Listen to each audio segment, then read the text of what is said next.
Welcome back to the On Call series. This is episode 16, and today we are going to spend some time on hernias in peritoneal dialysis patients.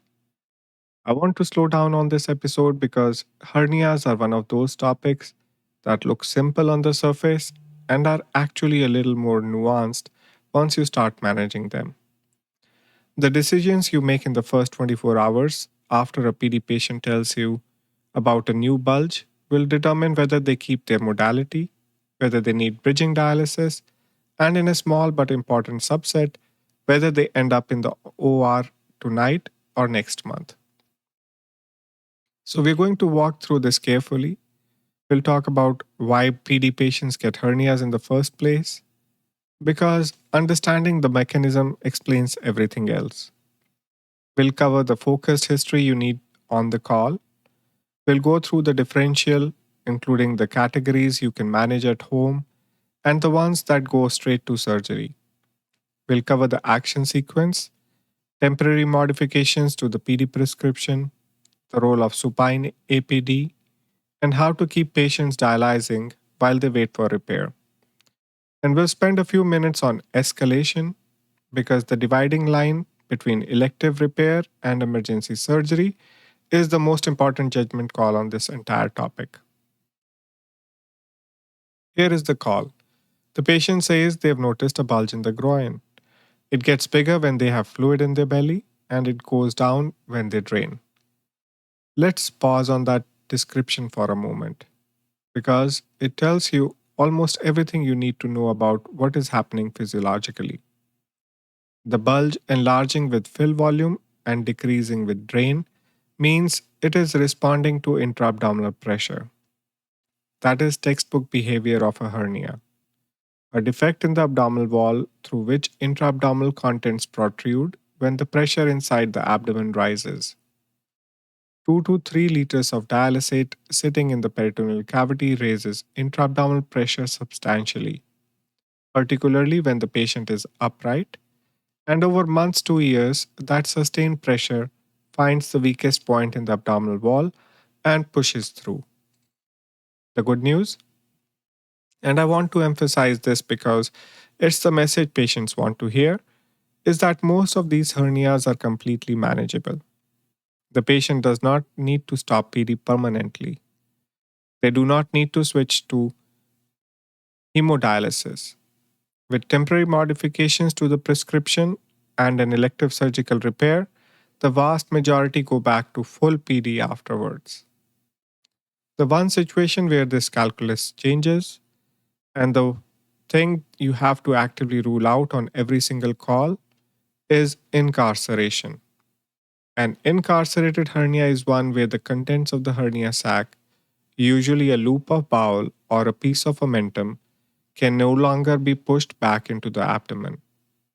That is a surgical emergency because incarceration can progress to strangulation, which is loss of blood supply to the trapped tissue, and from there to perforation. Strangulation is a same night problem. We'll come back to this, but I want you to keep it in mind for the entire rest of the call.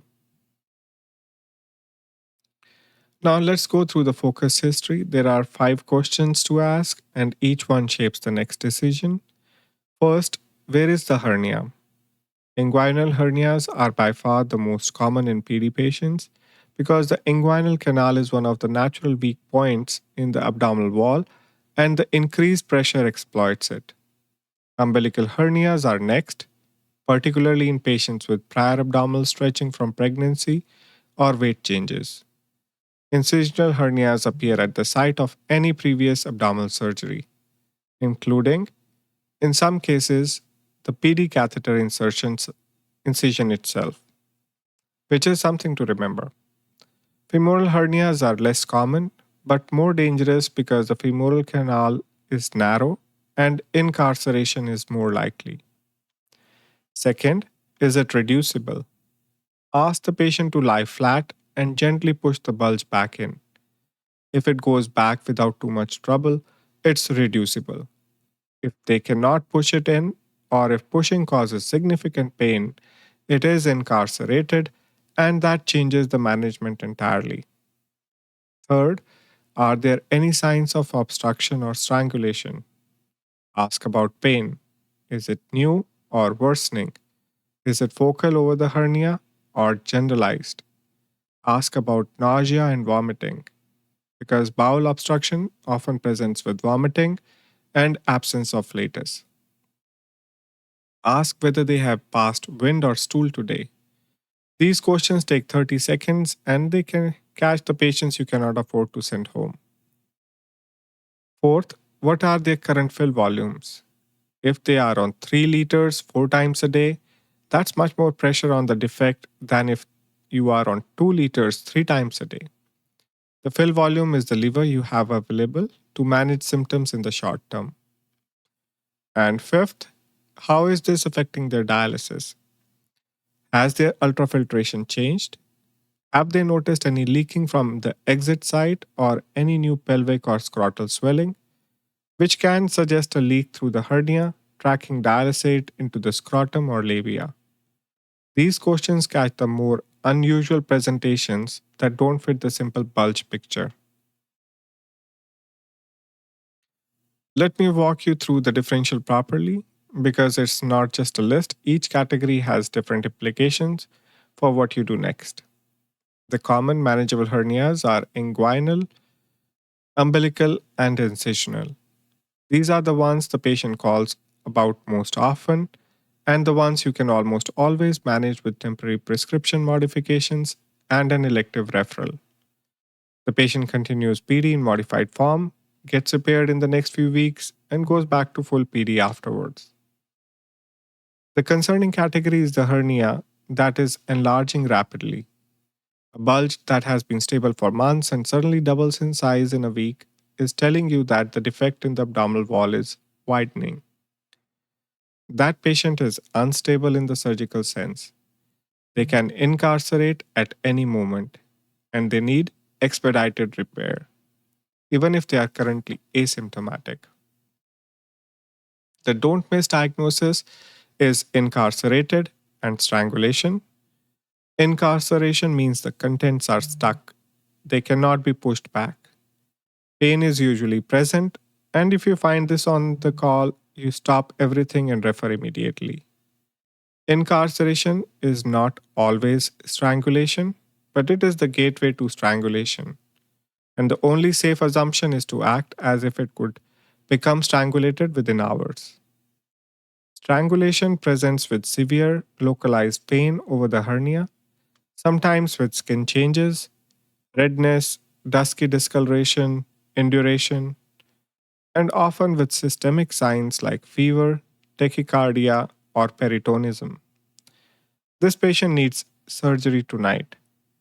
Do not arrange outpatient follow up. Do not try to reduce the hernia at the bedside. Call surgery, get the patient to the emergency department, and start fluid resuscitation. There are also a few presentations that masquerade as hernias and aren't: a hydrocele, a femoral lymph node, a lipoma, a saphena varix. These usually become apparent on examination, but they're worth having on the differential because they don't need PD modifications or surgical referral. For the routine a reducible hernia in a stable patient, the action sequence is straightforward, but each step has a reason behind it. Step 1: reduce the fill volume temporarily. If they are on 3 liters, take them down to 2. If they are on 2, you can go to 1.5. The principle is that you are taking pressure off the defect to reduce symptoms and reduce the risk of progression while they wait for surgery. The patient will lose some clearance and some ultrafiltration with reduced volume, so if they are already marginal on adequacy, you may need to compensate with more frequent exchanges or with hypertonic dwells. Step 2: switch to supine automated PD if they aren't already on it. The supine position dramatically reduces the intra-abdominal pressure compared to upright CAPD. The difference is roughly 2 to 3 fold for a given fill volume. Doing exchanges overnight while the patient is lying down means the defect is exposed to high pressure for fewer hours of the day. For many patients with hernias, switching from CAPD to APD is the single most effective intervention short of surgery itself. Step 3: refer for elective surgical repair. This is not a same day referral in most cases, it's a planned, scheduled operation, ideally with a surgeon who has experience repairing hernias in PD patients, because the technique matters. Mesh repair is generally preferred for durability, and the post op dialysis plan needs to be discussed in advance. Most patients spend 2 to 4 weeks after surgery on either low volume supine APD or on temporary hemodialysis to allow the repair to heal under low pressure before resuming the full prescription.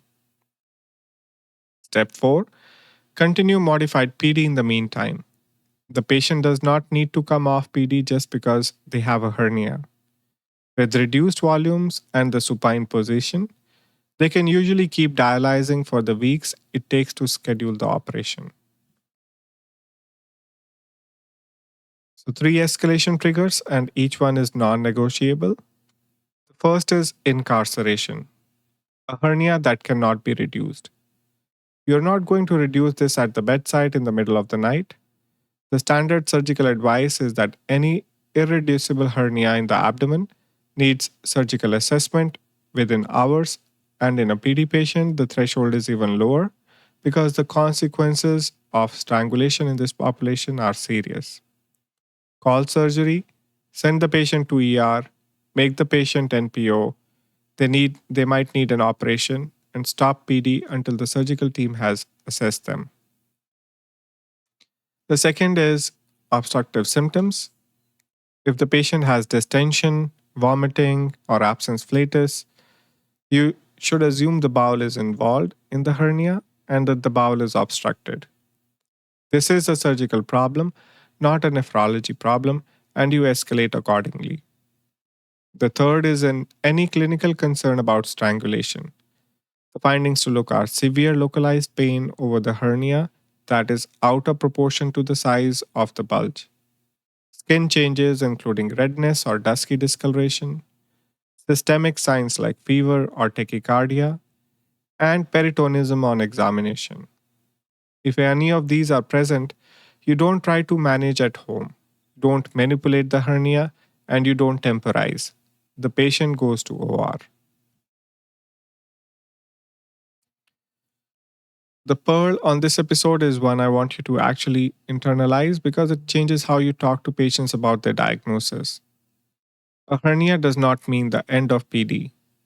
With timely repair, an experienced surgeon, and a sensible post op dialysis plan, the vast majority of patients return to their full PD prescription successfully and continue the modality for years afterwards. The diagnosis of a hernia is not a death sentence for PD, and it is important that patient hears that from you. The pitfall is the opposite tendency, ignoring small hernias hoping they will stay small. They do not.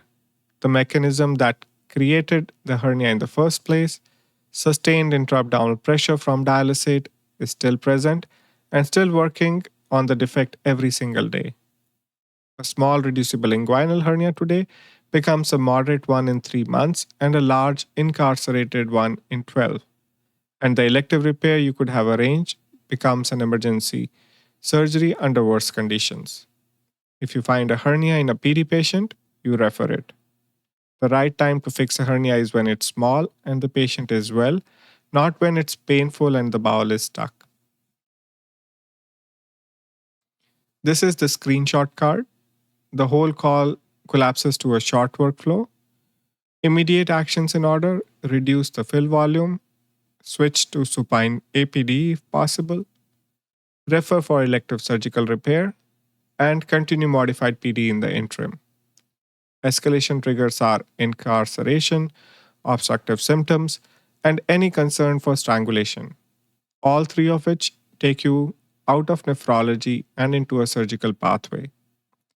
And the pearl to remember is that hernias are manageable with proper repair. Most patients keep their PD. Save this slide on your phone and pull it up the next time you take this call. That brings episode 16 to a close. In the next episode, we shift to a quality of life problem that affects more PD patients than people realize: pain on inflow. The patient who tells you it hurts when the fluid goes in is not always describing a dangerous problem, but if you don't address it, they often drift away from the modality. We'll talk about the very simple intervention that fixes about half of these calls, the prescription changes that fix most of the rest, and the rare causes that you need to recognize so you don't miss something serious.